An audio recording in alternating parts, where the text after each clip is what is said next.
I'm super excited to be here to join this wonderful group of young people and to share my life story and the lessons I've learned as a cancer doctor as they might pertain to your life at this stage in your life. In fact, when I was your age, living in Northern Ontario with my mom, who's an elementary school teacher, I first began to imagine what I wanted to do with my life. And the only thing I could come up with is that I wanted to serve other people. And from that initial intention came this overwhelming, soul-aching desire to become a doctor.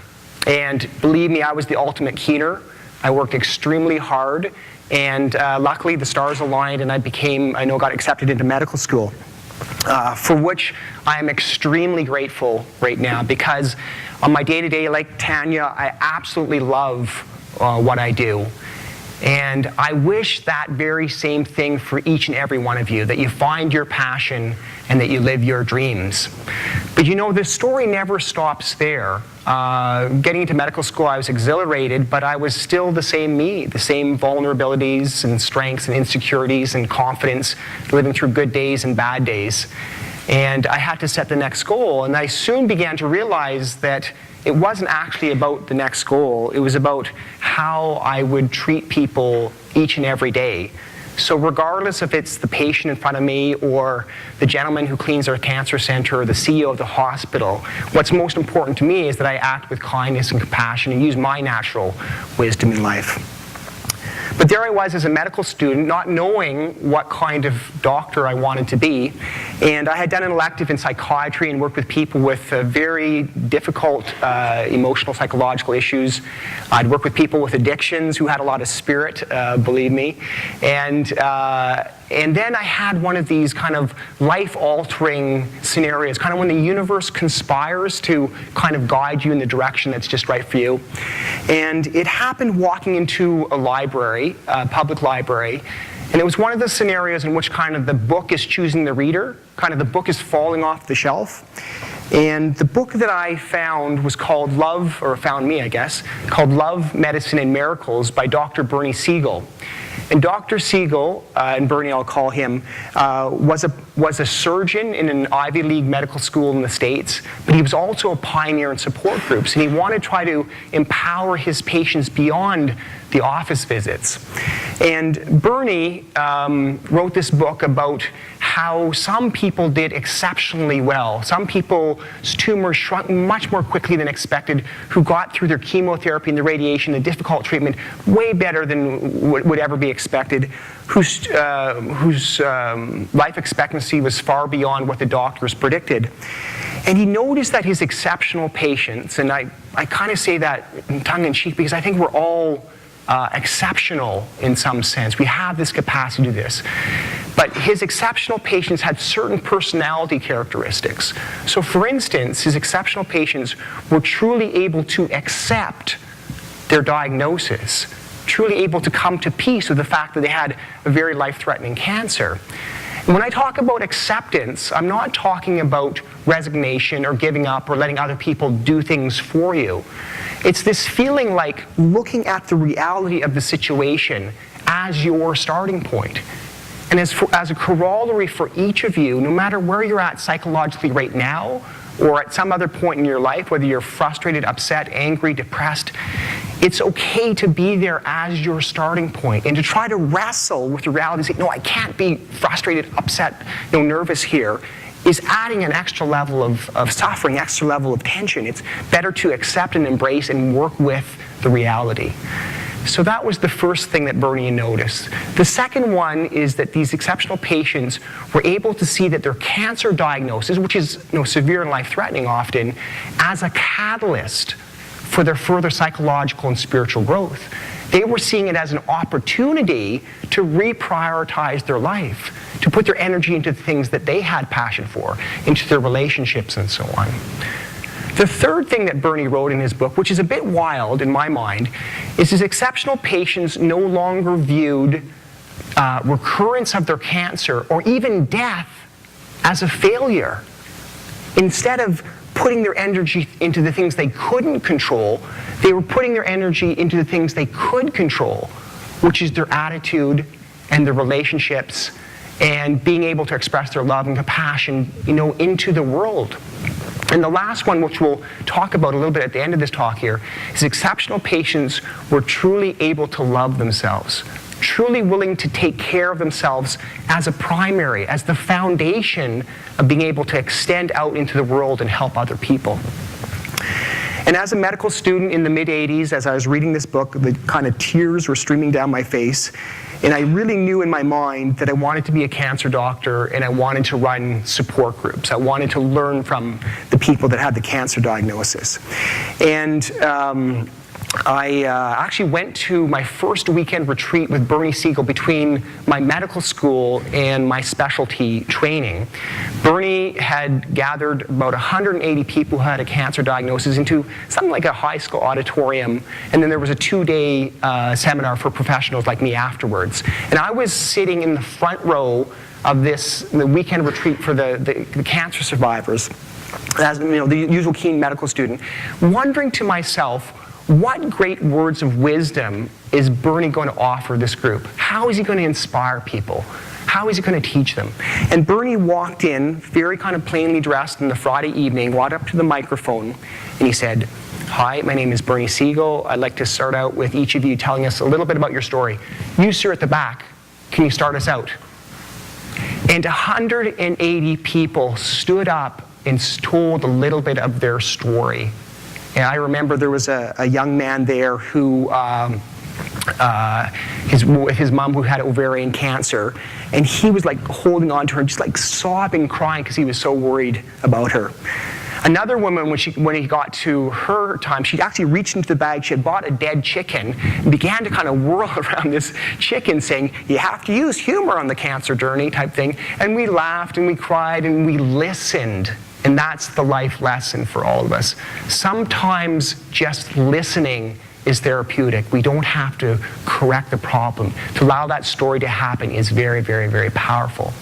By the time it got to me in the front row, I stood up and basically said, I've learned more about the true effect of cancer in the last 2 hours than I'd had in all of medical school. And so I came back to my specialty training in Ottawa with that aspiration to truly listen to the people on the day-to-day and garner their incredible lived wisdom. And I actually had gone early in my career to a spirituality and health conference. So I had that resolution to come back and kind of delve into the kind of spiritual matters. And the first patient that I saw on the Monday morning after that conference was an 88-year-old lady with a very early breast cancer. And I was a little bit shocked because she was kind of sitting in her chair and she was almost nervous and she was really scared. And I was jet lagged and I was tired and I just wanted to get to the end of the conversation so I could say to her, look, this is an early cancer. This is easy treatment. We're going to get you through this. But I took my time and I said to her, are you comfortable talking about your spirituality or religion? And it was as if she kind of lifted up in her chair and her kind of face brightened. And she said, oh, yes, doctor. And she went on to recount how she wasn't scared of dying, and she's looking forward to joining her husband in heaven. And she told me the story about the morning of her breast cancer surgery, waking up early and kind of realizing that there was like a presence, this kind of loving presence in the room that kind of came in and lay down beside her in the bed. And then, after a while, this presence left and kind of tapped her on the shoulder in the same way her husband had tapped her on the shoulder lovingly during their life together. And my listening to her story really changed our relationships. We got to see each other really as the true human beings. And so the life lesson for me in that situation is listening and trying to understand another person is the first task. I actually think that's my number one task in the Cancer Center, is to listen, to understand, and to modify my treatment, my approach to that person in front of me. I then continue to run support groups. I've been in Halifax here for 15 years. We've had support groups across the country now, and it's been a wonderful experience. But I also wanted to deliver or teach an approach to the cancer diagnosis that gives the person the best chance of recovery and to facilitate their healing both physically and otherwise. And it's what I call complete cancer care. and that is giving the best care from the medical system and integrating or combining with what a person can do to empower themselves otherwise. And I break that down superficially into body, mind, and spirit. And we'll talk about body for now. How do you empower your body? And the patients that I saw this week, this is the advice that I'm about to give them in terms of empowering body. And it's the same advice that I'm going to offer all of you right now. Because what's your chance of developing a severe, life-threatening cancer during your lifetime? It's 40%. 2 out of 5 of us will get a severe cancer. What's your chance of dying of cancer? It's about 30%, right? So I want to actually, through this talk, think about prevention and some of the things you can do to help yourself from that perspective. And if you're going to remember one piece of advice from this whole lecture, it's this. This is what you can do best to really help yourself. It's exercise, exercise, exercise. Exercising can actually change the physiology, the chemistry of your body. It will give you more energy, allow you to sleep better. Exercise releases the happy hormones. I mean, 1 in 5 of us are going to suffer a major depression in our lifetime. That's normal. And other than taking a pill, exercise is the best way to actually change the chemistry within your body. So exercise, number 1. Number 2 is a little bit more obvious. How do you change the soup in which cancer cells can grow? It's obvious. It's diet. And the balanced diet that's low in fat and high in fruits and vegetables, and all of us here in Canada need to be taking our vitamin D from probably September to April because we don't get enough of it. Those 3 things make a difference, actually change how your body works and feels. And between those 2, exercise and diet, if all women who had a breast cancer diagnosis did that, there would be probably a 5% improvement in survival at 10 years by changing those 2 things. That's what the data is now showing. Number 3, maintain a reasonable weight.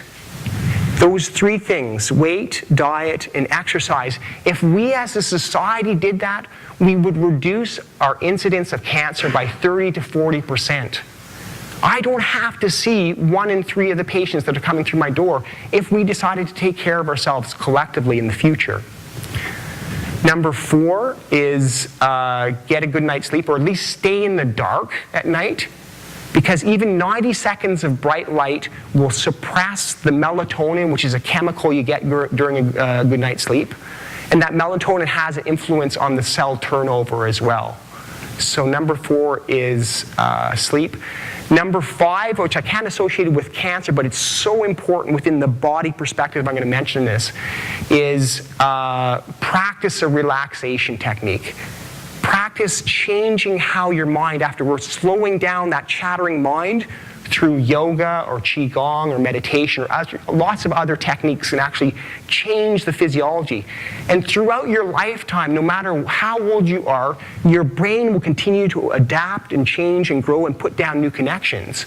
And you can either get a brain that's really good at being stressed and frustrated and upset, or you can practice relaxation and a different part of your brain gets very strong and begins to override the stress part of this. And if there's a physiology of stress and relaxation, there's also a physiology of love and of gratitude and of peace and of engagement, of being here and making a difference in your life and in your world. Your thoughts literally affect your physiology and the energy that you'll bring into this. But I don't expect that you're going to adopt all these healthy habits because I told you it will decrease your risk of developing cancer. I think there has to be a bigger justification to this. And I'll say it to you this way then. When you can see your body as a walking, talking miracle. I mean, there are billions and billions of things going right all the time for you to be able to sit here and listen to this talk right now. So when you can actually see your body as this walking, talking miracle, then you're willing to take better care of it. Your body is the vehicle. It is what allows you to go out into the world and to extend a hand and to give a hug and to receive a hug. It's the medium or the channel in which you take your spark, your insight, your ideas, and actually have an influence there. And so I just really want to encourage you.